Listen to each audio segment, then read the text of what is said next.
I was 19 years old, working a summer position at Target between my freshman and sophomore year at undergraduate school. I was working in the women's clothing department, and I noticed a lady staring at me from across the aisle. I figured she probably had a few screws loose, so I attempted to ignore her very intense stares. She eventually manages to make her way a little bit closer and closer to me where I was working until she eventually walks up to me and says hello. I say the famous Target quote, which is, "Hi, may I help you find something?" So now anytime someone says that to you all in Target, you know it's their job to say it to you. She then asks me, "Were you born in this country?" And I was immediately offended. And I said, "Yeah, I was born in this country." And then she says, "Do you have any kids?" I said, "No, I don't have any kids."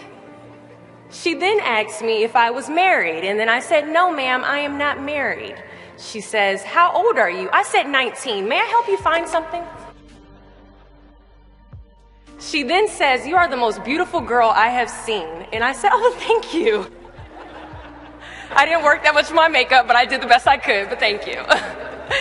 And then she says, "I think you could be the next Miss USA." And I stare at her in pure disgust and said, "Pageants? You're telling me pageants like Sandra Bullock, Miss Congeniality. Pageants? You think I should compete in pageants? I'm in the Army, okay? We don't do pageants in the Army." She then asked me to meet her at Starbucks the very next day before my next shift at Target. And she just wanted to do a little bit of explaining when it comes to what pageants is. And apparently I was a pretty open-minded 19-year-old because I actually agreed to meet her the very next day.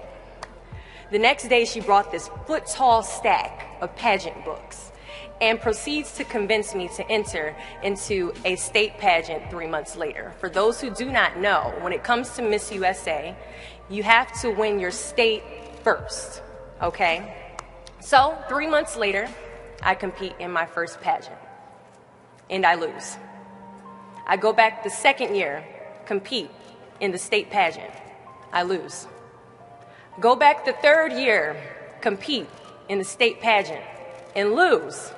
Go back the fourth year, compete in the same pageant, and lose.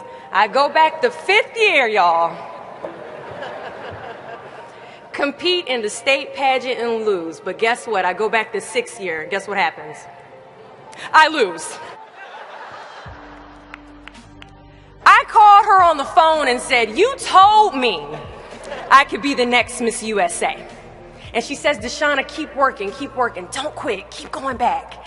And in June of 2015, she passes away from leukemia.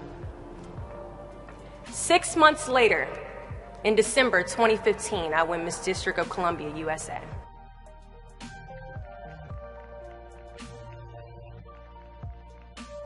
And 6 months after that, in June of 2016, I become the first soldier to win Miss USA.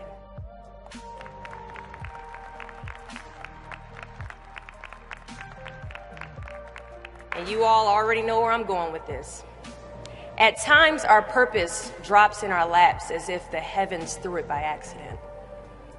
I ask only one thing of you all today after you leave this building, after accomplishing an amazing goal.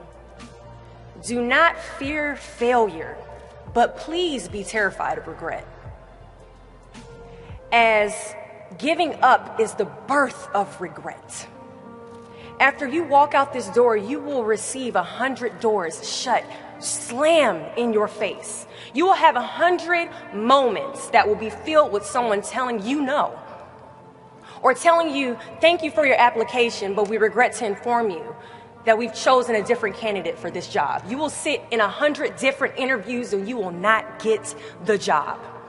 The reality of life is that we will all hear more no's than we hear yeses. And we will fail a lot, and I mean a whole lot. But what I ask of you today is to not take no for an answer. Don't be afraid of no's. Be afraid of the possibility of a yes that you have prematurely destroyed because you decided to quit before the clock strikes 12.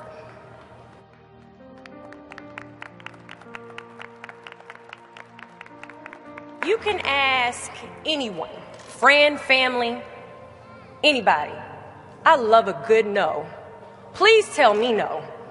Telling me no is like adding fuel to a fire that is now set ablaze because of your single no. I love additional reasons to work harder. Please give me a reason. So today I challenge you to fight, to work, to not stop here, to believe so heavily in your aspirations that you too will not fear the word no, but instead you will choose to welcome it. Subscribe to channel and press the bell icon.